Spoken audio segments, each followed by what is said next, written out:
Shankar గుప్తం major drain లోకి ఉప్పు నీరు చేరటంతో రాజోలు నియోజకవర్గంలోని 11 గ్రామాల ప్రజలు సర్వం కోల్పోయారు.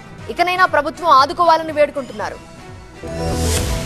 డాక్టర్ బిఆర్ అంబేద్కర్ కోనసీమ జిల్లా మలికిపురం మండలంలోని సముద్ర తీర ప్రాంతానికి చెందిన 11 గ్రామాల ప్రజలు తీవ్ర అయోమయంలో పడ్డారు. కొంతమంది కబ్జాదారులు గోగన్న మఠం డ్రైను ఆక్రమించడంతో 30 మీటర్లుండే డ్రైను 3 మీటర్లకు కుచించుకుపోయింది. దీంతో సముద్రం ఆటుపోట్లకు శంకర్ గుప్తం మేజర్ డ్రైన్లోకి ఉప్పు నీరు చేరింది. దీంతో తాగునీరు కూడా ఉప్పు నీరుగా మారి 11 గ్రామాల ప్రజలు తీవ్ర ఇబ్బందులు పడుతున్నారు. అంతేకాదు ఉప్పు నీరు డ్రైన్ ఆనుకునున్న 30,000 ఎకరాల సాగు భూమి, 25,000 ఎకరాల కొబ్బరి తోటలు పూర్తిగా నాశనమయ్యాయి. ఉప్పు నీరు చేరి సుమారు 2,50,000 కొబ్బరి చెట్లు ఎండిపోయాయి.